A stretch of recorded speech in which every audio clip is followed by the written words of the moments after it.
그때 사람들은 예루살렘을 주의 보좌라 부를 것이며 주의 이름으로 모든 민족들이 그곳 예루살렘에 올 것이며 사람들은 더 이상 그들이 악한 마음의 상상을 따라 행하지 아니하리라.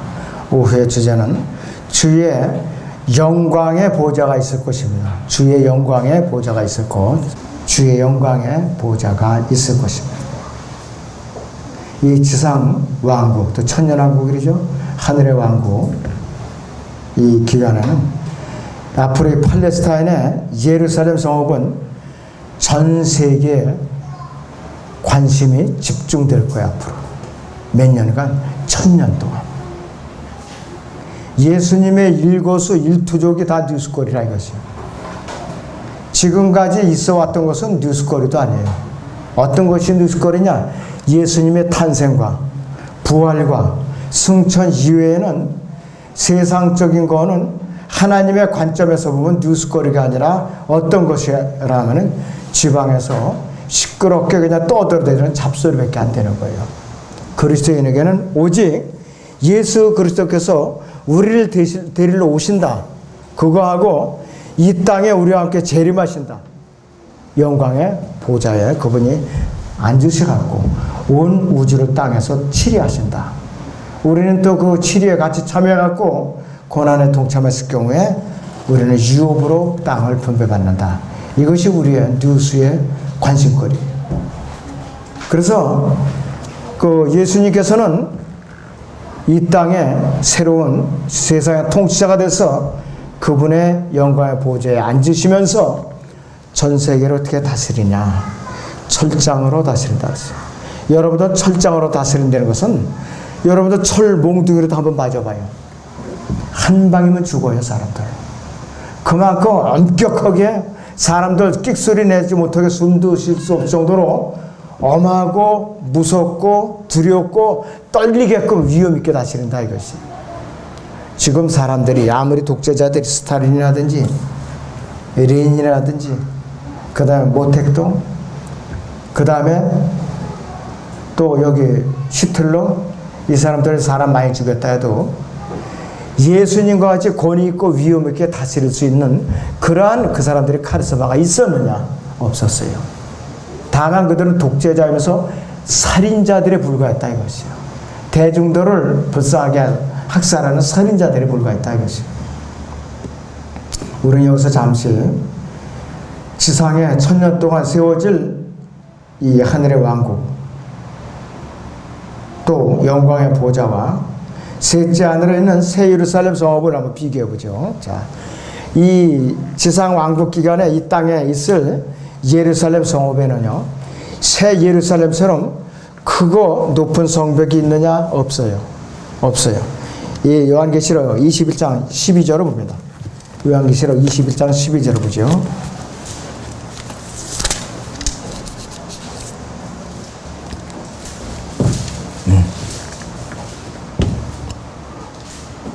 또 크고 높은 성벽도 있으며 12대문이 있고 그 문에는 12천사와 이름들이 기록되어 있는데 그것은 이스라엘 자손 12지파의 이름이더라 그랬습니다. 12소 아주 크고 높은 12성벽이 있다고 그랬어요. 이 지상에서 어느 궁전의 담벼락 같은 정도가 아니에요. 또 새 예루살렘에는 어린 양의 12사도의 이름이 있어요. 그리고 요한계시록 21장 14절 보세요. 거기에 보시면은 12기초석이 나와요. 12기초석. 지상 왕국에는 예루살렘 성읍은 새 예루살렘처럼 성곽이 벽옥으로 지어지지도 않았고 도성이 순금으로 맑은 유리로 이렇게 되어지도 않다 이것이야. 도성의 거리가 아스팔트가 황금 팔트가 아니라 그냥 이 아무리 깨끗하게 하더라도 무공해라도 황금으로는 깔려지지가 않는다 이것이에요. 셋째 하늘에는 예루살렘 도성의 거리는 황금으로 쫙 포장이 된 거예요. 황금으로. 여러분들 금 한 돈에 요즘 얼마인지 아세요? 금 한 돈에 한 30만 원 돈 되나요? 요즘 2006년도 그 당시 한 6만 원, 6만 5천 원 했는데 지금은 한 6배 정도 올랐어요. 6배. 뭐 전쟁 난다 한다니까 사람들이 금을 사재기하는데 그거 다 소용없거든요. 거듭나서 그래서 있지 않으라 피 오기 전에는 이 땅에 숨을 데 없어요. 방법은 뭐냐? 짐승의 표를 받고 목숨을 연장하는 거 외에는 다른 방법이 없어요. 마지막 수단은 뭐냐? 목이 참수형을 당해서 이제 표를 받지 않고 순교당하는 거. 그거 외에는 방법이 없다 이것이. 그리고 새 예루살렘 성전에는요. 예루살렘에는 특별히 따로 성전이 없어요. 하늘에 있는 예루살렘에는. 그런데 지상왕국에는 예루살렘에 거룩한 구역에 뭐가 있느냐?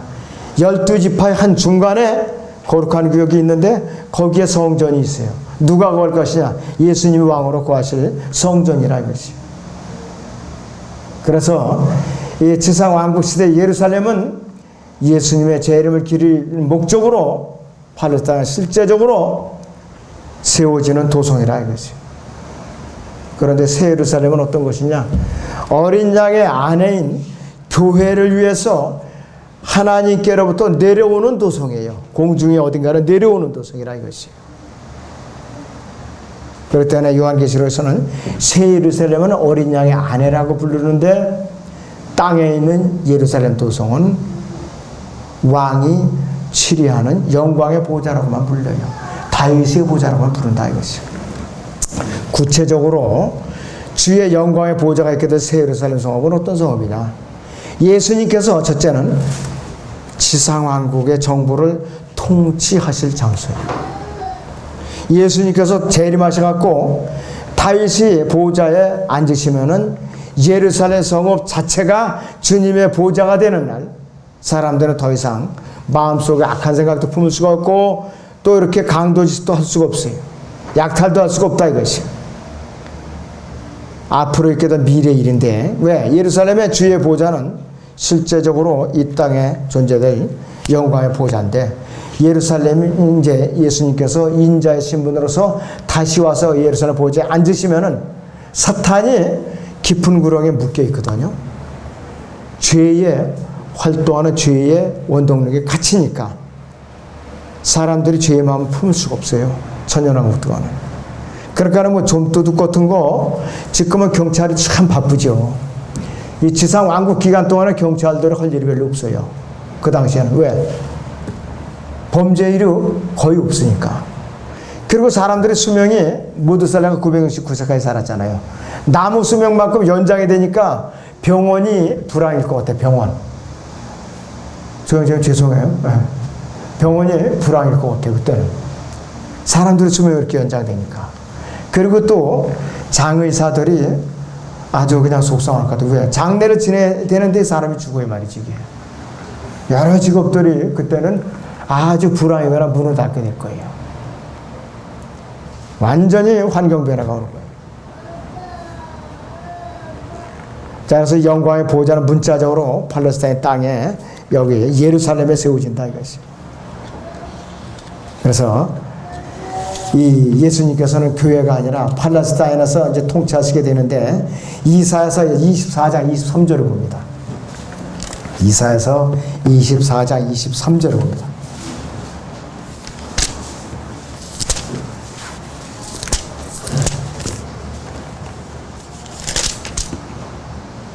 만군의 주께서 그랬습니다. 만군의 주께서 시온산과 예루살렘에서 그리고 그의 장로들 앞에서 영광스럽게 통치하실 때 그때 달이 치욕을 당하고 태양도 부끄러우리라 그랬습니다. 이 땅에 다윗의 보좌, 예루살렘 다윗의 보좌 통치하실 때에 달도 치욕을 당하고 태양도 부끄러워하리라고 그랬어요. 얼마나 위험 있게 다스리는지. 그런데 지금은 어느 나라 미국 대통령이나 러시아의 짜르가 통치한다고 해서 달이나 태양이 끄떡이나 하더냐 이것이에요. 오히려 비우셔요. 오히려 가뭄재앙을 내린다든지 비를 왕창 쏟아부어가지고서 홍수 사태 같은 걸 일으켜주고 그런 걸로 보태주면 보태줬지 치욕을 당하고 부끄러워하진 않는다. 그리고 예수님은 어떤 분이냐? 달이 지옥을 당하고 태양이 부끄러울 정도로 위험 있는 분이에요. 그런 치료자를 봤어요, 여러분들? 그런 통치자를 보셨느냐 이것이에요. 예수님만이 가능한 분이라 이것이에요. 시온산과 예루살렘이라 이것이에요. 그래서 구약의 주제는 그래서 재림이라고 그래요. 구약 주제는. 그 다음에 이 영광의 보좌는 어떤 보좌인가? 시온의 의가 광명같이 빛난다고 그랬어요. 시온의 의가. 이사야 62장 1절을 봅니다. 이사야 62장 1절을 보세요.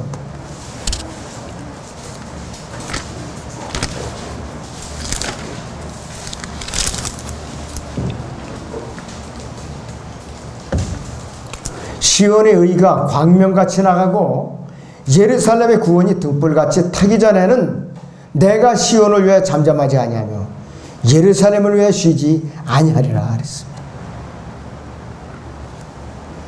이방인들이 네 의를 모두나 네 영광을 볼 것이요 너는 주의 입이 명령한 새 이름으로 불리리라 그랬습니다. 너는 또한 주의 손에 영광의 면류관과 네 하나님의 손에 왕의 두건이 될 것이라 그랬습니다. 야곱의 이름을 이스라엘이라고 하나님께서 바꿔 불러주신 이유가 다 있다 이것이에요. 예루살렘의 의에 대해서 언급하고 있죠. 2장 1절에서. 그래 교회 시대는 예루살렘의 의는 전혀 필요가 없어요. 교회 시대는 어떠한 이방인들도 시온의 의라든지 예루살렘의 의라는 것에 해당이 없어요. 이 성령으로 거듭난 이방인들, 교회 시대 이방인들에게는 오직 하나님의 의이신 예수 그리스도를 소유하지 않으면 다 소용없어요. 예수 그리스도의 의를 소유해야만 우리는 소망이 있다 이것이에요. 여러분 로마서 9장 30절을 봅니다. 로마서 9장 30절을 보세요. 그런즉 우리가 무슨 말을 하리요? 의를 따르지 아니하던 이방인들이 의에 이르렀으니 곧 믿음에서 난 의라. 이 믿음에서 난 의가 누구냐면 하나님이신 예수 그리스도의 말씀입니다. 그런데 거기 10장 3절 4절 보니까 하나님의 선민 이스라엘 백성들은 그 의를 갖다 힘써 거부했다 이것이. 이는 그들이 하나님의 의를 모르고 자기들의 의를 세우려 함으로써 그들 스스로 하나님의 의에 복종치 아니하였음이니라. 그리스도께서는 믿는 모든 사람에게 의가 되시고자 율법이 끝이 되셨느니라 이렇게 선언하고 있어요. 이 시대는 오직 하나님의 의신 예수 그리스도를 소유하지 않으면 다 지옥을 가게 돼 있어요. 이 지상 천년왕국 기간에는 타국인들이 더 이상 예루살렘을 무사 통과할 수가 없어요. 무사 통과할 수가 없어요. 거룩한 지역이기 때문에.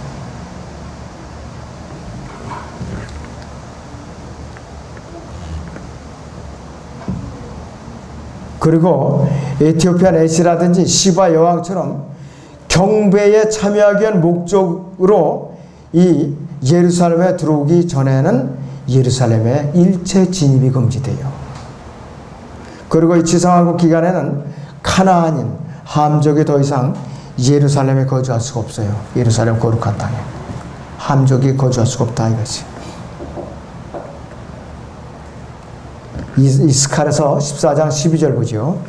스가랴서 14장 12절 보세요, 여러분.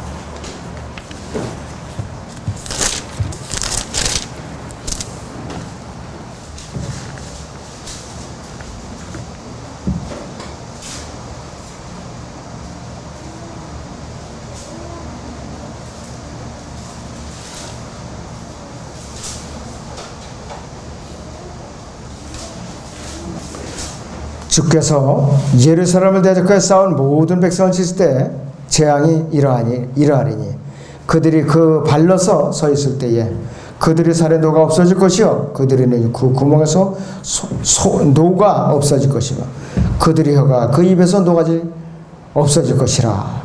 또 그날에는 주로부터 큰 소동이 그들 가운데 이 말이니 그들이 각기 자기 이웃의 손을 잡을 것이며 또 자기 손을 들어 올려 자기 이웃의 손을 치리라 했습니다. 이 이방인들을 위시해서 가나안인들이 그 예루살렘에서 거주할 수가 없고, 또 여기에는 어떠한 일이 있어도 모든 사람들이 이 하나님을 또 이렇게 이름을 망령되이 일컬을 수가 없더라 이것이. 그리고 예수님을 경배하러 오지 않는 사람들, 하나님 예수님께서 가뭄 재앙을 내려주신다고 그랬어요. 그 스가랴서 14장 21절 보세요. 가나안인들 어떤 대우를 받는가 그랬어요. 정녕 예루살렘과 유다에 있는 모든 소치 만군이 주께 거룩함이 될 것이요 희생제를 드리는 자들이 모두 와서 솥돌을 가져다가 거기에 삶으리라. 또 그날에는 만군의 주의 집에는 가나안인이 더 이상 있지 아니하라 그랬어요. 자, 다른 민족들은 경배드리러 온 허락을 받는데 가나안인들은 거주할 수가 없어요. 가나안인들은. 왜 그런가? 여호수아가 가나안 땅을 점령하러 막 들어왔을 때에 기브온인들이 속여갖고 거짓 평화지역을 맺었어요. 솔로몬 왕 때에 온 이스라엘 백성들이 우상숭배에 젖어가지고서 솔로몬도 우상숭배가 되었고 남북으로 갈라지는 비극을 겪었어요. 그래갖고 이스라엘이 우상숭배자들이 됐고 하나님과 원수지간이 된 그런 것이 누구냐면 가나안인들이에요. 그들이 바로. 또 이 예루살렘은 영광의 보좌는 어떤 장소인가 하겠어요. 12제자가 12지파를 예수님과 함께 다스리는 것이 바로 영광의 보좌예요. 마태복음 19장 28절을 보세요, 여러분들. 마태복음 19장 28절을 봅니다.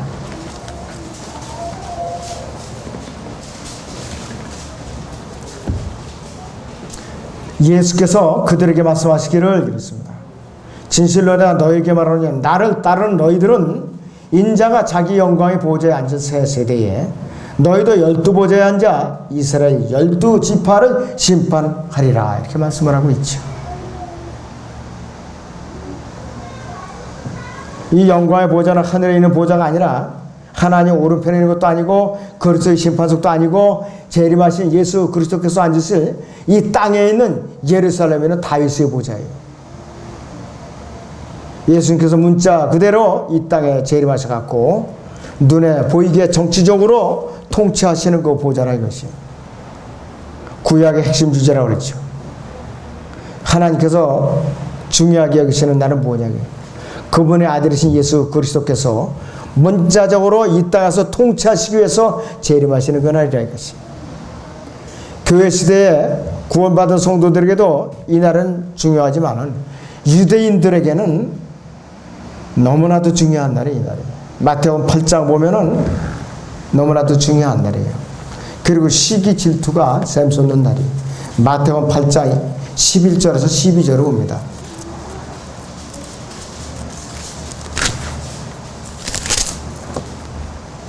또 내가 너에게 말하노니 많은 사람들이 동과 서에서 와서 아브라함과 이삭과 야곱과 더불어 하늘의 왕국에 앉으리니와 그 왕국의 자녀들은 바깥 흑암에 던져서 거기에서 울며 이를 갈고 있을 것이라 하시고 그랬습니다.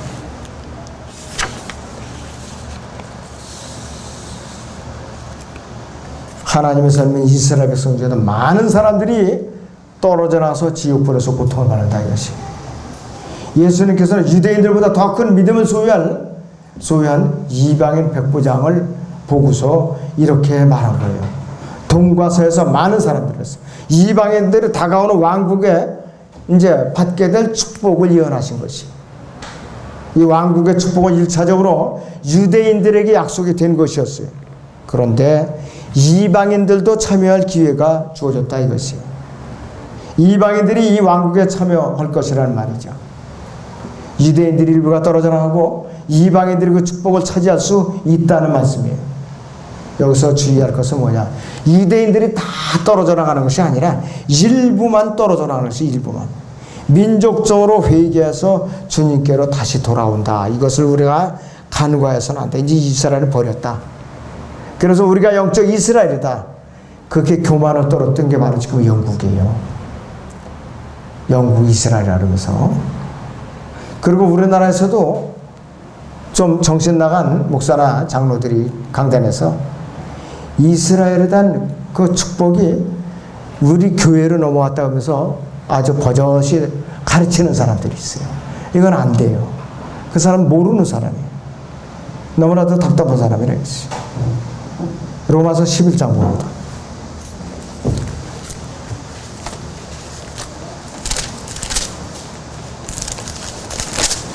25절부터 형제들아 너희가 스스로 지혜 있는 지체하지 않게 하기 위하여 이 신비를 너희가 모르기를 내가 원치 아니하노니 이는 이방인들의 충만함에 차기까지는 이스라엘 일부가 완고하게 된 것이라. 이방인이 구원받는 숫자가 충만한 것이 아니라 죄악이 가득 찰 때까지 말이다. 그래야 온 이스라엘이 구원을 받으리라. 기록된 바 구원자가 시온에서 와서 야곱에게서 경건치 않은 것을 제거하리라. 이는 내가 그들의 죄들이 없을 때 그들에 대한 나의 언약이 이것임이라 함과 같으니라. 복음에 관하여는 그들이 너희로 인하여 원수가 되었으나 선택에 있어서는 그들이 조상으로 인하여 사랑을 받는 자들이라 이랬습니다. 이는 하나님의 은사와 부르심에는 후회가 없으심이라. 너희가 지나간 때에는 하나님을 믿지 아니하더니 이제는 그들이 믿지 아니함으로 인하여 자비를 얻었느니라. 이와 같이 이제 이들이 믿지 아니하는 것은 너희의 자비를 통하여 그들도 자비를 얻게 하려 함이라. 하나님께서 그들 모두를 믿지 않는 가운데 가두어 두심은 모든 사람에게 자비를 베풀려 하심이니라.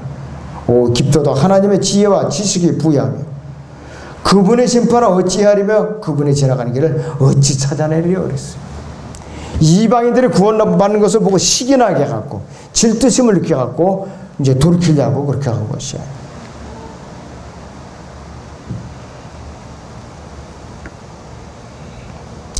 그래서 이 왕국은요 아브라함과 다윗에게 주었던 약속대로 다시 유대인들에게 되돌려질 거라 이것이요. 그것이 바로 사무엘하 7장에 나오는 사무엘하 7장에 나오는 다윗과의 언약이었어요. 이 영광의 보좌는 어떤 곳인가? 예수님께서 철저하게 다스리는데 철장으로 다스릴 뿐만 아니라 철저한 독재 권력을 행사하시는 자리예요. 예레미야 14장 21절을 보죠. 예레미야 14장 21절을 봅니다.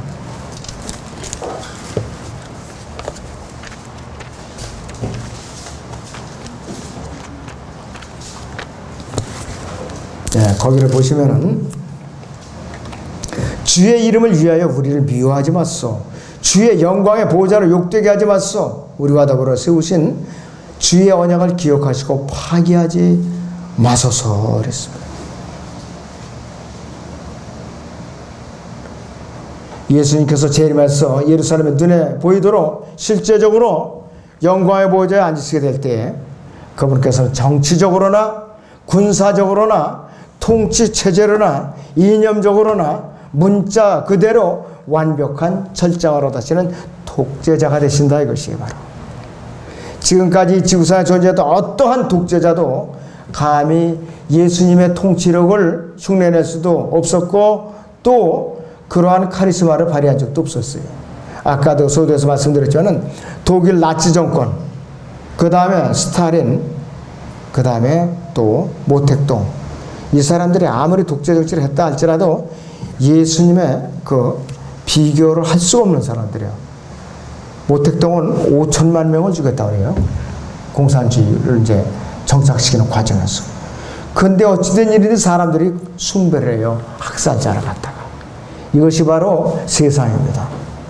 그런데 예수님은 경우 없이 사람들을 죽이지는 않죠.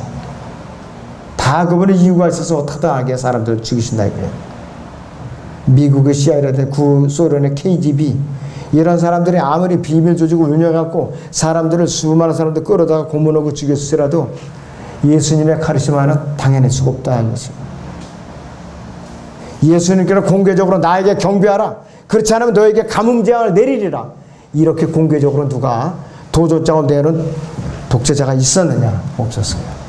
그리고 이 사람들은 살다가 수명대로 죽거나 또 암살을 당하거나 또 망해가지고서 자살을 하고 이렇게 비참하게 끝났어요. 예수님의 통치가 끝나고 셋째 하늘 원래 위치로 다시 돌아갈 뿐이에요. 앞으로. 그렇게 다르다 이것이에요. 영광의 보좌는 어떤 곳이냐? 이방 민족들이 경배를 드리러 몰려오는 곳입니다. 이방 민족들이. 스가랴서 14장 봅니다. 다시 16절 7절을 보세요. 여러분. 스가랴서 14장 16절 17절을 보세요. 예루살렘을 치러 온 모든 민족들 가운데서 남아있는 자도 각기 그 왕 만군의 주께 경배하러 또 장막을 지키려고 해마다 올라올 것이라. 땅의 모든 족속 중에서 그 왕 만군의 주를 경배하려고 예루살렘에 올라오지 아니하는 자들에게는 비가 내리지 아니하리라. 만일 이집트의 족속이 올라오지 아니하면 비가 없을 것이며 재앙이 있으리니 그 재앙으로 주께서 장막절을 지키려고 올라오지 아니하는 그 이방을 치시리라 그랬어요. 이것이 이집트에 버리될 것이요 장막절을 지키려고 올라오지 아니하는 모든 민족들이 버리되리라 그랬습니다. 지금의 이집트의 아스완 댐이 세계에서 제일 높다고 자랑해요. 아스완 댐이. 그런데 천년왕국 개국되고 나서 이집트가 한동안은 불순종을 해요. 예수님한테 불순종을 한다 그랬어요. 그랬을 때 예수님께서 처음에는 가뭄 재앙을 내렸다가 그 다음에는 아주 홍수를 쏟아부으셔요. 그러면 아스완 댐이 터지게 돼 있어요. 앞으로 홍수로 또 물바다가 되는 거예요. 이집트가 도저히 안 되었으니까 이 질긴 문제 그때서 손을 들고 이제 예수님께 굴복을 하고 이제 평정이 되리라 그렇게 주석을 해놓은 사람도 있어요. 에스겔서에서. 하여튼 이 천년왕국 기간에는 이 어떤 민족이든 예수님께 순종하지 않고는 견딜 수가 없어요. 스가랴서 14장 14절에서도 예루살렘이 거론되어 있고 21절에서도 그렇고 또 2절에서도 4절에서도 예루살렘이 계속 나옵니다. 온 땅을 치리할 한 분 주이신 예수 그리스도인의 독재자라 이것이. 마지막으로 이 영광의 보좌는 어떠한 곳이냐? 염소와 양을 가르는 심판이 이루어질 장소라 이게 바로 것이요. 마태복음 25장 31절에서 32절을 봅니다. 마태복음 25장 31절 32절을 보죠.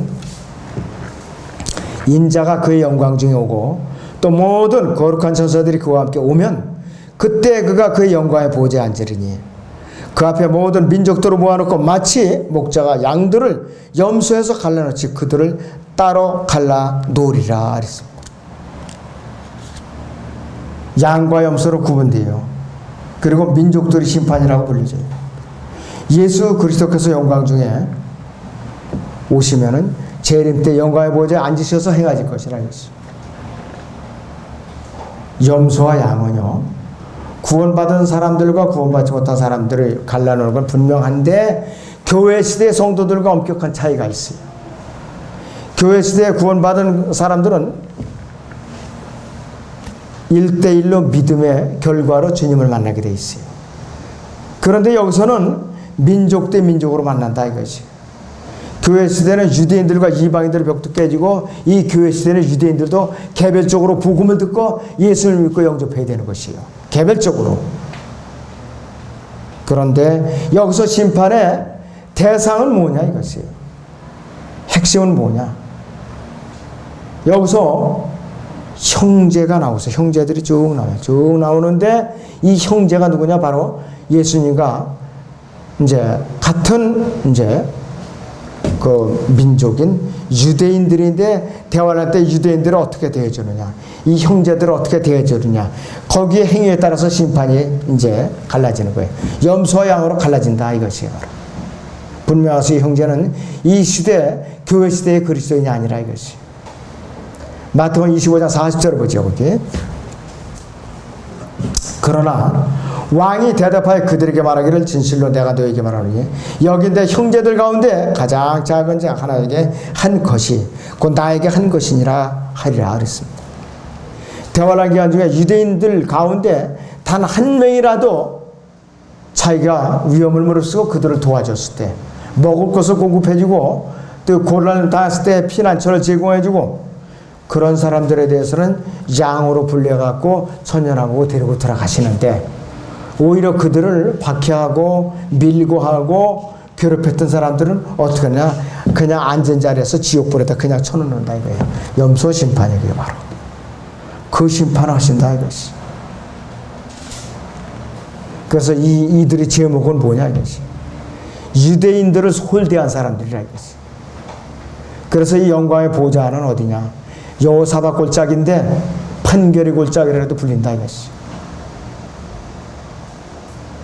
그래서 영광의 보좌는 좋은 자리만이 아니라 이렇게 끔찍한 심판을 행하는 그 무서운 자리라 이것이. 자, 그러고 나서 이 예루살렘이 지각변덕이 생겨갖고 남북으로 산이 쫙 올리브산이 갈라져 가지고서 겨울이 생긴다 이것이. 큰 골짜기가 생긴다 이것이. 물이 흐르게 되더라 이것이. 이스라엘 민족을 괴롭혔던 사람들을 마지막으로 어떻게 처리하느냐. 41절을 보시면은 이렇게 나와 있어요. 그때 왕이 왼편에 있는 자들에게도 말하기를, 너희 저주받은 자들아, 내게서 떠나 마귀와 그의 천사들을 위하여 준비한 영원한 속으로 들어가라. 이렇게 한번 명령이 떨어지면은 심판을 향하는 천사들이 즉각 심판을 집행을 해요. 그래갖고 개의 난을 불면서 다 그냥 던져버려요. 전부 다 던져버린다 이것이. 그것을 우리도 같이 구경을 해요. 그 구경을 한다 이것이. 자, 그래서 이 땅에 대환란 때 남아있을 사람들이 그래서 더군다나 더 걱정이고 더 불쌍해요.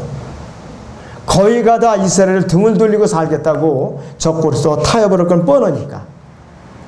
아무쪼록 여러분들이 이런 꼴을 당하지 않도록 친구들이나 친척들이나 직장 동료들 입을 열어서 이 심판의 소식을 꼭 전하시기 바랍니다.